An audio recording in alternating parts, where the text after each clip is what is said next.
Hello and welcome back to sgCarMart Reviews. Today we have the BMW 2 Series Gran Coupe. The 2 Series Gran Coupe is BMW's latest addition to its expanding range of compact offerings, which is based on the new 1 Series. And many so-called BMW purists weren't too happy. It's not hard to see why. When it comes to the 1 Series, it was previously rear-wheel driven with a straight-six turbocharged engine option.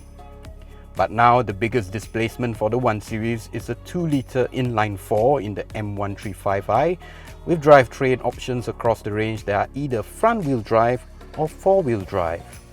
And let's not forget that big kidney grille. Now you might be thinking that this car shares the same front as the BMW 1 Series. Well, you're wrong. There are some small differences. If you look at the kidney grille over here, and I say grille because this is effectively one single piece, well, it is a little lower and a little wider than the 1 Series. And it's the same for the headlights also. These headlights are a little slimmer and also a little swept back. And of course, you do have these aggressive bumpers over here, which is part of the M Sport package that this car comes with. When you come to the whole outlook of the 2 Series Gran Coupe, well, it actually looks pretty good. It doesn't do very well in photos or videos, and that's the same story for the BMW 1 Series too. But in person, this looks bold and muscular and low, which I kind of like. But if there's something that I don't really like are these wheels. Even though they are 18 inches in size, they look kind of small on this car. But since it is a coupe-like sedan, it does have coupe-like properties, like these frameless windows. You don't get these in the 1 Series. The BMW 218i Gran Coupe is priced just under $159,000. This car comes with a 1.5-litre turbocharged engine. It produces 138 brake horsepower and 220 Nm of torque. The 7-speed dual-clutch transmission brings the Gran Coupe from 0 to 100 km per hour in 8.7 seconds. For more details on the BMW 218i Gran Coupe or any other car, head on to sgCarMart.com to help you make the smart choice on your next car.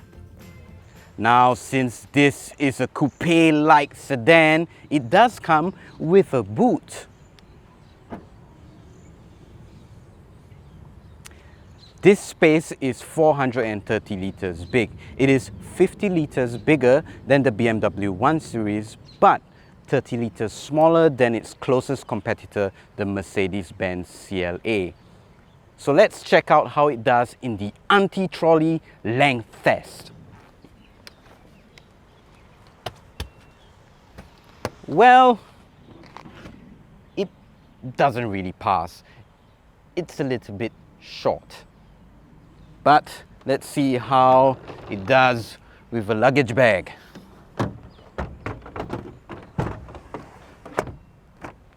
Not too bad. So if you do want to fit both items, you can. If you put this sideways and the anti-trolley here. Not too bad, not too bad. But it is still a practical space. You do have a false floor over here, which you can fold away if you want to completely, which is not bad. And the good part is that you can fold the seats from the back. Not too shabby. So let's go to the rear seats.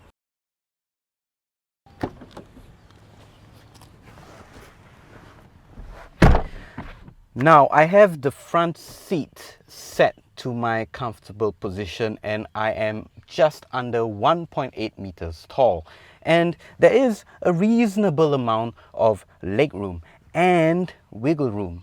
But if you try your best to prove that this doesn't have headroom, well, yeah, if you do lean back, you sort of get your head touching the roof.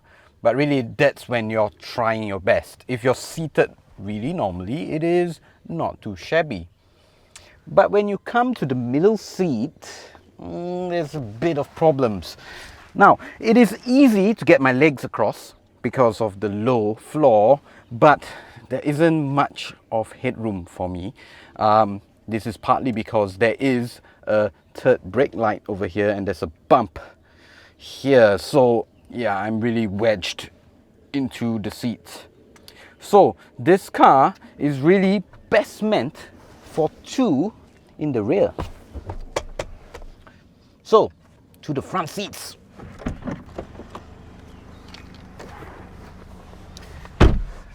Now up front, this is a very familiar space, partly because this is exactly the same as the BMW 1 Series.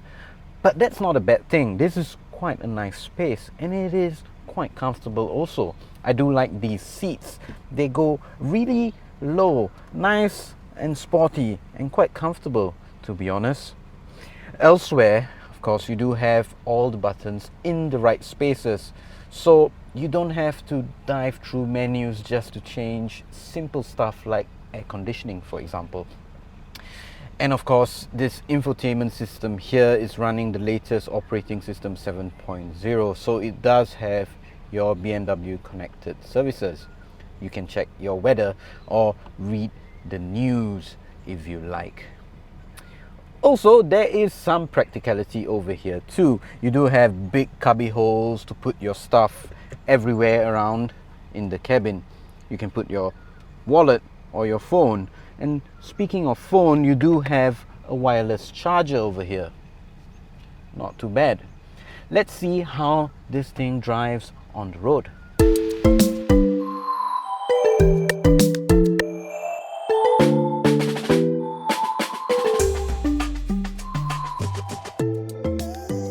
Now, the first thing that gets to you when you drive the 2 Series Gran Coupe is how it feels behind the wheel, and it feels very driver focused. You know, you have this very thick M Sport steering wheel and also a very low and comfortable driving position. So you can tell this is a car meant for people who will spend a lot of time behind the wheel.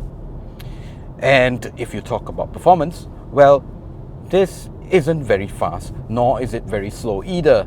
The 1.5 litre 3-cylinder turbocharged engine makes 138 brake horsepower and 220 Newton meters of torque. That's not big numbers, mind you, but the 7-speed gearbox does very well keeping the revs in the power band.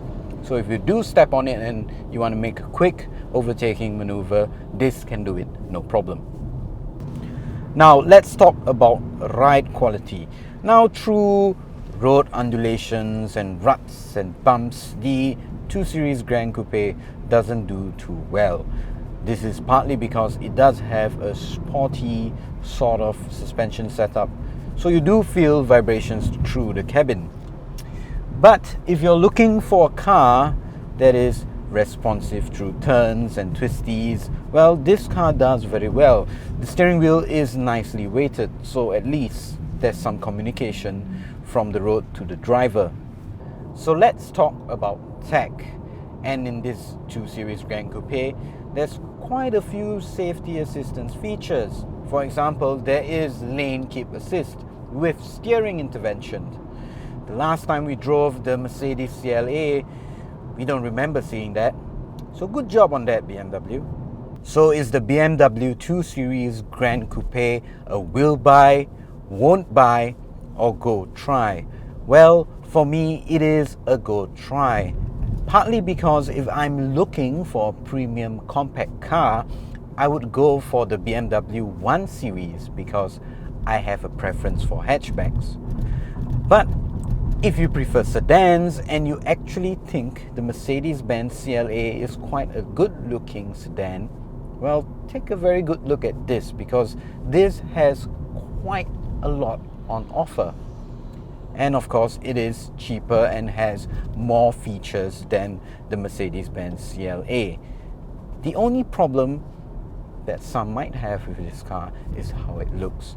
But honestly, go try. Take a look for yourself and decide.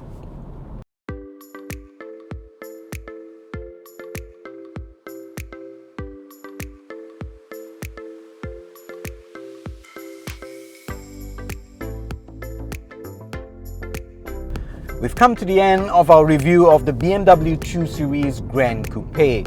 What do you guys think of the new 2 Series Gran Coupe? Do you think that kidney grille is a bit too big, or that you prefer the Mercedes-Benz CLA? Well, put your thoughts down in the comment box below. And if you want to see more car reviews, don't forget to like and subscribe to sgCarMart Reviews. I'll see you guys next time. Till then,